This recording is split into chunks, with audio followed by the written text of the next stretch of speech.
First, in chapter 1, it's pointed out that Daniel is of the royal seed. Then the rest of the chapter is all about whether or not Daniel will eat forbidden food. Come on, y'all. I'm telling you this parallel to seeds and images in Genesis, and the first story in Daniel is about whether he gonna eat food prohibited by God. You can't see that. And so, as an example to all of us in captivity, he chooses the vegan option. Daniel and his friends end up looking better and becoming more human by keeping their hands off the forbidden food. Come on, y'all. They are better to look at, and because of it, their wisdom is increased like Eve wanted. She just went about it the wrong way. So chapter 1, here's a human who trusts God, even when it don't make sense.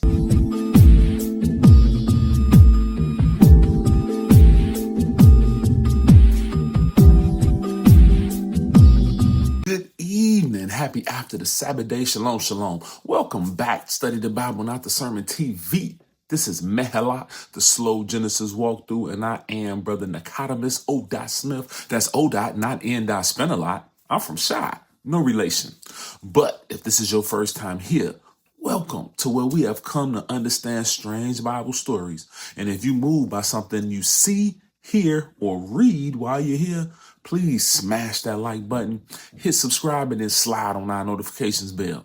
And if you're a regular here, please drop me a comment so I can shout you out on the next joint. Now, for part 3, the image of God receives a prophecy from God. There will be this coming of a seed, of a descendant who will be the human that no human has ever been able to attain to. The thing also from which we fell, from in Genesis 1 and verse 28, where God said, replenish the earth, subdue it, have dominion over every living thing that move on the earth. Then in Genesis 2:15, we haven't read it, but I keep hinting at it, that Adam and Eve were priests because that's what they were supposed to be doing in the garden, is the same thing that the priests did in the tabernacle, to dress and keep it. So this is all royal priestly images of God that's driving us forward. And so what happens is you're going to get the royal priestly role, and it's going to go out Abraham through Isaac, Isaac through Jacob, Jacob 12 sons. The first 3 sons disqualify themselves. So it's son number 4, Judah, who gets this promise that is going to come from him. But it's son number 3 who receives the promise that the priesthood is going to come from. Right. So what you get are 2 different lines of characters who are separately embodying aspects of what was supposed to be in one human on page 1. And it's part of the way the narrative of the Bible works. All these characters that we meet in the Old Testament are images of God. So any given character on the stage can become, for this episode, an image, whether it's a negative image, a positive image of the seed of the woman that I'm looking for. And it's just character after character after character becomes little bitty replays of Genesis 1 through 3 or Genesis 1 through 11. And we're talking about a wide cast of characters. So Moses is from Levi, but he ends up forfeiting it and then became an iconic prophet throughout all the Bible. So you're given this huge mosaic of characters, but they all playing out this central drama, poetry giving you different aspects of it. However, all the threads come back together in the book of Daniel, right? And so Daniel begins a series of scenes about all of these things. First, in chapter 1, it's pointed out that Daniel is of the royal seed. Then the rest of the chapter is all about whether or not Daniel will eat forbidden food. Come on, y'all. I'm telling you this parallel to seeds and images in Genesis, and the first story in Daniel is about whether he gonna eat food prohibited by God. You can't see that. And so, as an example to all of us in captivity, he chooses the vegan option.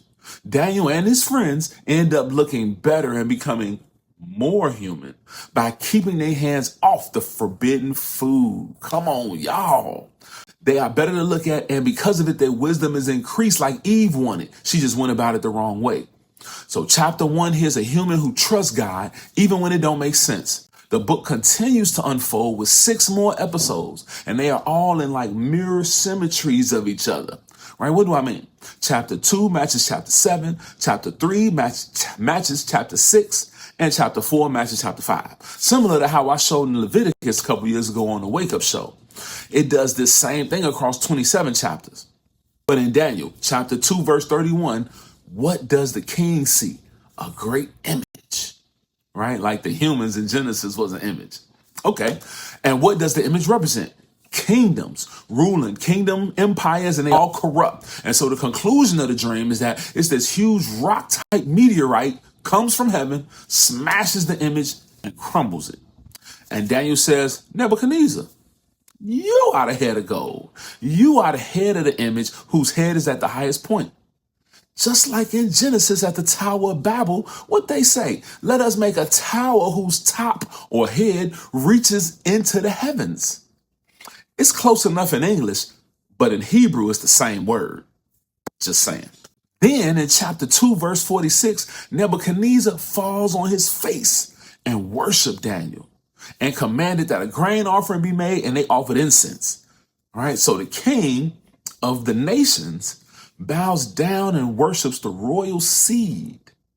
And the question is this wrong?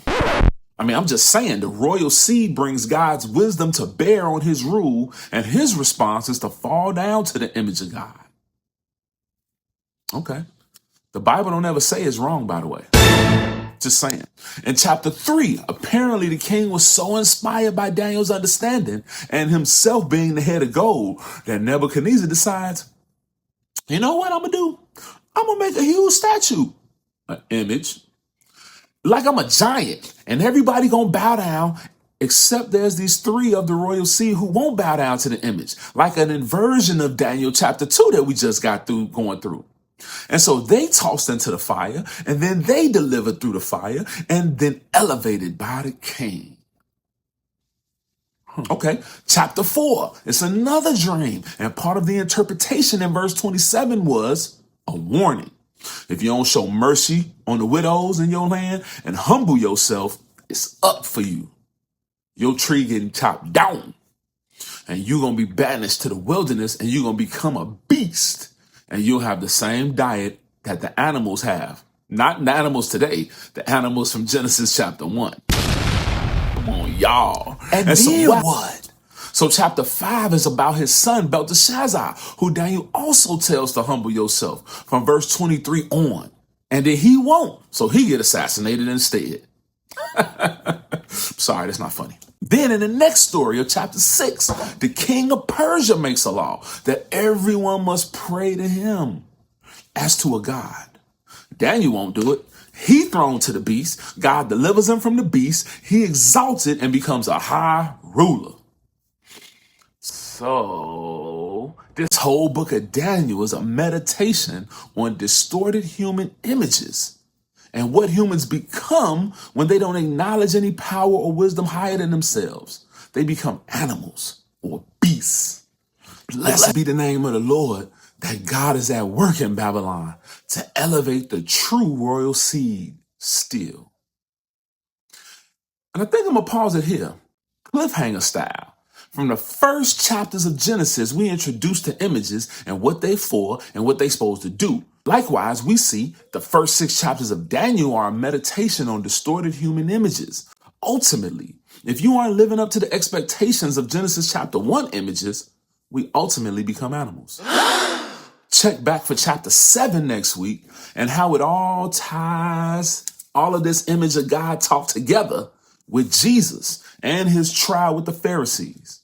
Yeah, God willing, next week, tap in for the conclusion to Genesis chapter 1 of the slow walkthrough, the concluding part 3 of this Image of God Slow Down series. And until then, we up.